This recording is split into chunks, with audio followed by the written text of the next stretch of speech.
A kiss. Carlos buy the new car. It's a very expensive car. It's huge, blue, fast car. While driving down the street, Carlos sees a girl on the bicycle. She has long blonde hair and is beautiful. He yells to her, "What's up?" She ignores him. He yells, "How's it going?" She keeps going and ignores him.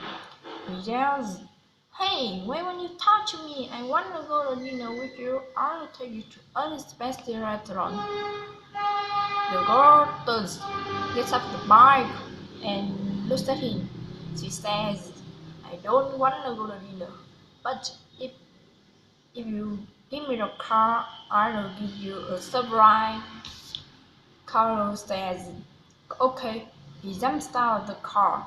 He gives her the keys and says, "Here are the keys."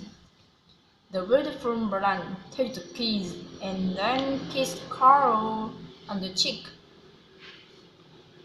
Um, then she jumps into the car and drives away. Um, Carl, Carl stands on the Carl stands on the sidewalk. Now he has no car and no girl. He says, "That's this, shot a kid on the cheek." He gets on her bike and drives home.